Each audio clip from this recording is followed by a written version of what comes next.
जिससे नंदी गणों से गणपति का बहुत युद्ध हुआ, जिसमें नंदीगण शिव जी के गण हार गए। परास्त होने के वजह से शिव जी को अपने भक्तों की रक्षा करने के लिए उनको क्रोध स्वभाव आया।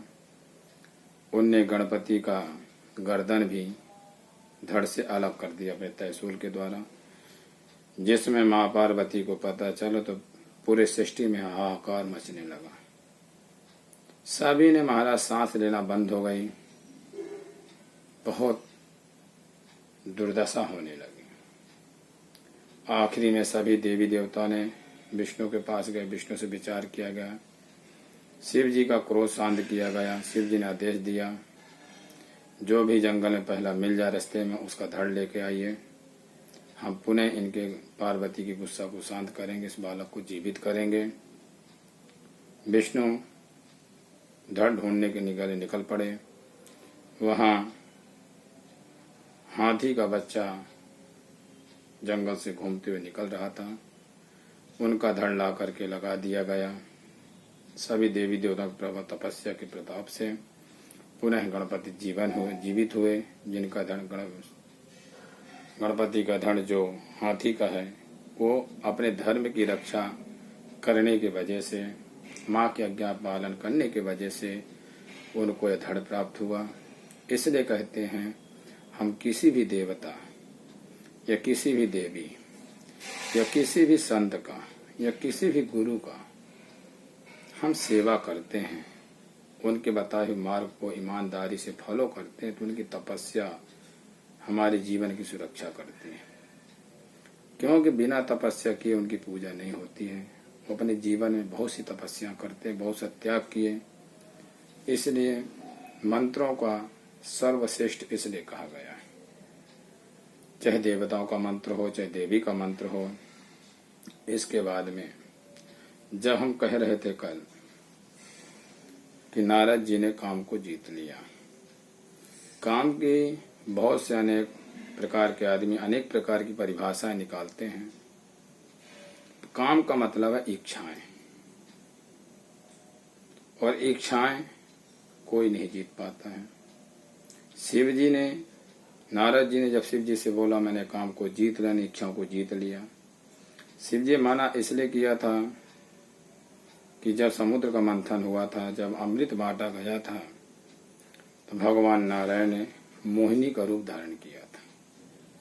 क्योंकि असुर पहले से भी ताकतवान थे, देवताओं से युद्ध करके अमृत छीन लिया। सभी देवी देवता भगवान विष्णु की प्रार्थना किए। भगवान ने एक अवतार मोहिनी अवतार लिया, जिस मोहिनी अवतार के द्वारा कश्यप गोत्री यानी कश्यप की संतान असुर और देवता दोनों होते हैं। जो दैत्यों की मां दिति है, देवताओं की मां अदिति है। उनके पिता एक ही हैं, जिनका नाम है कश्यप ऋषि। उनने प्रार्थना किया, विष्णु भगवान ने मोहिनी का रूप धारण किया, उनको समझाया आप सूरवीर हैं, आप तपस्वी हैं, आप पहले गायत्री मंत्र जपें। उनकी सुंदरता को देख करके जो कामनाएं वाले आदमी होते हैं प्राय मोहित हो जाते हैं, जिनकी इच्छाएं होती हैं। उनने मोहित हो गए कि स्त्री है जो मोहिनी है वो ब्रह्मलोक से आई है। हमारी तपस्या को देख करके, हमारे पराक्रम को देख करके उनकी बात को मान करके तब गायत्री मंत्र जपने लगे। इतने में देवताओं को अमृत पिलाया गया।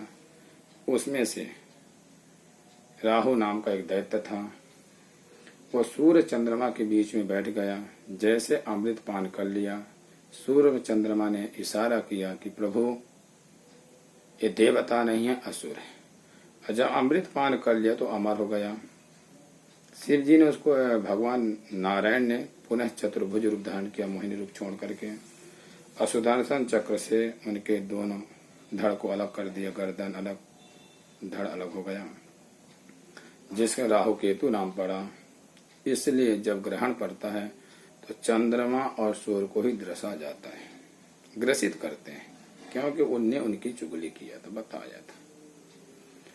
तो देवताओं ने, सूर्य और चंद्रमा ने धर्म की रक्षा करने के लिए कि अनधिकारी पर कोई वस्तु प्राप्त न हो, क्योंकि बहुत अत्याचार करेगा, किसी को अनाधिकारी कोई वस्तु मिल जाती है तो उसको कदर नहीं करता है।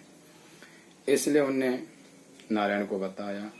इसलिए जब भी ग्रहण पड़ता है तो सूर्य चंद्रमा को बहुत तकलीफ होती है।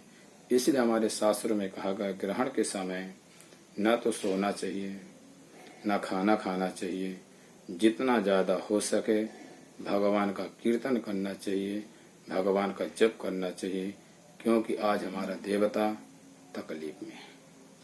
इसलिए कहा जाता है हम किसी की तकलीफ में अगर मदद करेंगे तो हमारे जीवन में कभी भी तकलीफ नहीं आ सकती है। ये शास्त्र हमारा प्रमाणित है। जय श्री कृष्ण, जय श्री राम।